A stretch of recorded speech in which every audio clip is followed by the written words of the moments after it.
Hey everyone, I just wanted to make a video on all the mining equipment that I've gotten, and I've basically gotten everything to build one up right now. So we'll start off with the motherboard, and I'll just go through all of it and just tell you guys how much it's cost. So this is a H61 board, it's OEM, and yeah, it's not too bad. It has an i3-2120, which is all you need, 4 gigs of RAM, DDR3 of course, and 3 PCIe slots. Now I was trying to go pretty cheap, so yeah, the 3 for this price range, yeah, it's pretty good. I could have spent more and gotten 5 or 6 PCIe slots, but I wasn't gonna have, I'm definitely not going to be getting 5 or 6 cards. So yeah, this is pretty good for me. The worst thing is that to save money, I wanted to boot off this USB drive, which I got for $7. It's 32 gigs, which I had read would be perfectly fine for Windows. And yeah, it is, but it's ridiculously slow because this motherboard only has USB 2.0, which is crazy. But yeah, it only has USB 2.0. So I've ordered an SSD for the extra space because the 32 gigs actually isn't enough for the amount of virtual memory that I need because of the amount of VRAM on my cards. NiceAsh has a good article on how to do that and how to calculate how much virtual memory you actually need. But yeah, so it's not too bad. And I have my power supply here, so I'm using a 850 watt 80 plus gold fully modular Silverstone power supply, and I've already got the necessary cables in there. It has 4 8-pin PCIe, so that could power 4 smaller cards or 2 bigger cards, so like 1080 Ti's, which is what I actually have, which we'll get to in a second. I had this laying around, which I was using in that computer for a while, and then I changed it, so but it still works and everything, and it's yeah, very good power supply and should be perfect for my setup. I think it's about 170 180 new, Australian of course, so you could go something a bit cheaper, but this isn't something you really want to cheap out on. Something like this is probably very ideal for this sort of setup. But yeah, so we'll get on to the cards. So I have two 1080 Ti's here, and one of them is the Strix card, and then one of them is a reference Zotac card. And I paid $745 for this Zotac card, and yeah, it's obviously a blower style. And it's not bad, but yeah, you can definitely notice the quality difference between these two. And I paid $810 delivered, so this is including shipping for everything, for this one. And yeah, it's much better. I've spent much more time with this one, about 4 or 5 days, and I get 43.5 mega hash. That seems to be the most that I'm able to get out of it, and then about 44 out of this, but I've only gotten this today, so I might be able to get that to 45 hopefully, but we'll see. This one stays at about 74 with my aircon on, considering it's right above where I've been mining. And I actually have this case fan that I got from a 2009 computer. It's an 80mm Chinese brand Sunon maglev fan, and it moves an incredible amount of air, like a lot. Like it's very loud, but it moves a crap ton of air. And I just had it placed blowing onto the back of the memory modules and the actual GPU die, and it dropped the degrees by 5. So it went from the high 70s to like about 74, so that's really good. And this card doesn't have memory temp sensors, but I assume it dropped the memory temps as well. You could even feel the difference, and I actually have a temp gun, so I should be able to compare the difference, which is pretty cool. I have these thermal pads on there, and I had one for each memory chip, but they just fell off, and they probably don't do anything, but I had them anyway, so I thought I'd put them on. I don't think it does any harm. So yeah, with the Asus card, I haven't had as much time, but yeah, about the same performance. The temperature is it's way quieter for one, which actually matters because this is my room. But I'm not actually able to edit a custom fan curve for either of these. I think it's due to a driver problem. I don't know, that's what I've read anyway. Because I'm not able to edit how fast the fans go at all. So it's just on auto for all the temps that I'm talking about, which sort of sucks.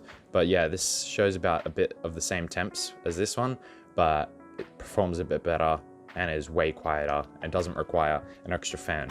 And yes, this is with the aircon on. So I have these two riser cards, and I watched a really good video on these riser cards, and specifically on the best way to power them. And a quick rundown is straight from the power supply, PCIe is the best. Second best is Molex, and then third is SATA. Those SATA connectors that you actually receive with these. Those are actually not good, and the guy didn't recommend you use them at all. But I knew that. I just didn't know what the actual differences were. He actually told you how many watts each connector actually provides to your PCIe X16 slot, because it delivers 75 watts through the connector. And yeah, I'll be using Molex, which depending on your power supply should be completely fine. Do your own research, of course, but yeah, there's also the USB port, which I've got here with a bunch of wires. But yeah, both of the risers actually work, which is really good. But yeah, that's good. So I'll just move on to the frame that I have here. And yeah, I actually had this frame built for me. I drew out the measurements. So I had my motherboard, my power supply, and that was it. And I needed to get a frame because I bought my second GPU, and I was like, damn, well, I'm gonna have to get a frame. Probably best to get a frame anyway. And I pretty much took the measurements of this, and that card, which is a 2080, which would be similar to a 1080 Ti, and I got this. Now, it's surprisingly really good. I wasn't expecting much, but yeah, it's using right angle aluminum, so it's actually really sturdy. And yeah, you might be wondering what this cardboard is doing. I've just cut this out to lift the space up a bit. You can see the MDF on the bottom, because of the right angle aluminum. There's like a bit of a wall here, so the IO on the motherboard is blocked by this wall, because it's a decently tight fit, but there's still way enough space on each side, but plugging in USB and whatnot is a bit hard. So yeah, the motherboard was sitting on this non-conductive cardboard, which is good, because yeah, I don't really want it touching the aluminum on the side. And the power supply actually fits here flawlessly. It fits really well. And I just don't know how I've gotten it. The motherboard fits there, and the power supply fits right there perfectly. And obviously on the top is where the graphic cards go. So just for demonstration, there's the Asus card, and it'll pretty much be like that, just with the riser. So the riser will sit on there, and because the riser will bump it up a bit, there's actually a bit of space on here. So I've just got some of this stuff. I think it's waffle, I forget what it's called, but it's just rubber, and it will fill the gap. And yeah, I have another 2 fans coming as well, which I'll put on the back, and it'll hopefully give these cards a bit more air to breathe. But considering they'll be right behind this computer, so it's out of the way, and close to the monitor that I'll be monitoring it on, and it's right under the aircon, so yeah, provides pretty good temps. Hopefully will be pretty quiet, but yeah, that's pretty good.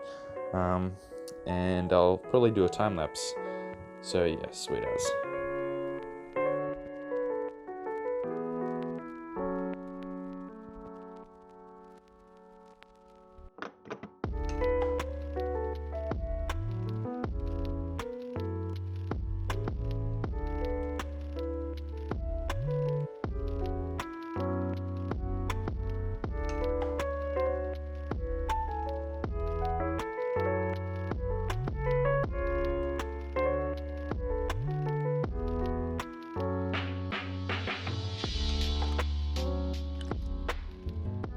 Hey, so I've got the rig running now, and it's actually several days later. I think like over a week later now, and I've just been making sure that it's completely stable. So it's running here now, and it's making about That's high. It's not usually 50 mega hash. So that second GPU is the Strix card, which is better. Usually it makes about 91 mega hashes combined. And at the moment it's showing $23.6 a day, which is ridiculously high. I don't know why it's that much at the moment. Usually it's about $10 a day, and that's pretty much what I expect.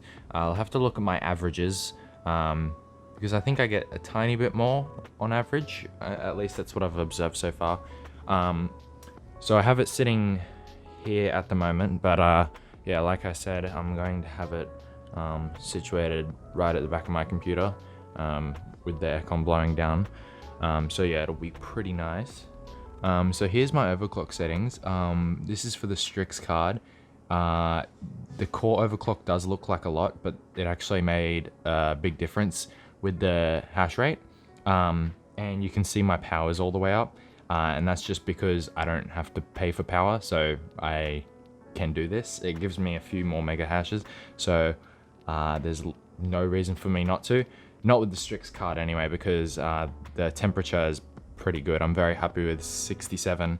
That is with a bunch of fans pointed at it, but yeah, that's pretty great. And 500 on the core clock, memory clock, sorry. Anything higher and it just becomes completely unstable, and the hash rate actually goes down.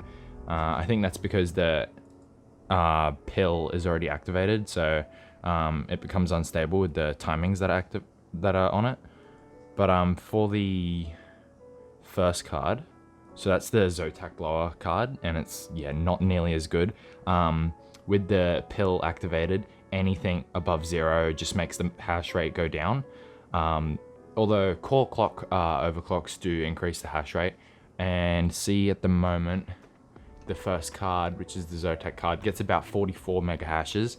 And that's not too bad, especially considering with this one, even though I've lowered the power to 75%, it's at about 74, which isn't bad, although I do have a bunch of, like, 3 fans pointed towards the cards.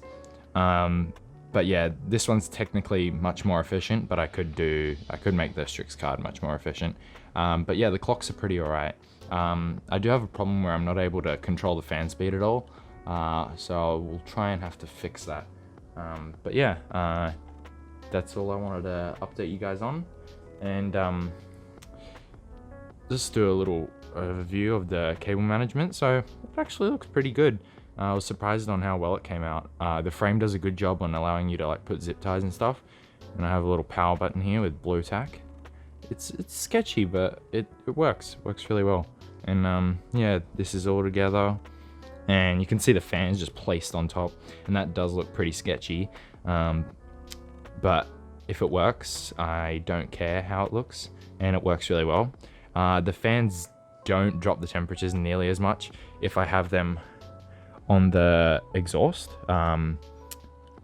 pulling the air away or even in. Either way isn't as good as putting blowing the air in between the cards, which is good for the intake for the Zotac card and the backplate of the Strix card. And these 2 fans are on the backplate of the Zotac card, and it really helps on the core temperature, and I imagine it also cools the memory modules as well. I just hope that the memory modules on the Strix card aren't too bad. But yeah, I might try and lower that power draw on the Strix card and get the temperatures down a bit more, because when the aircon's off, then the temperature does go up like 3 or 4 degrees, but it's still alright. But yeah, that's it. And I also have my main rig mining pretty much all the time, and it makes my 3700X and my 2080 make 1/3 of my total amount of mining, so it's the equivalent of one 1080 Ti pretty much. Yeah, which is good. But yeah, that's it. Thanks for watching.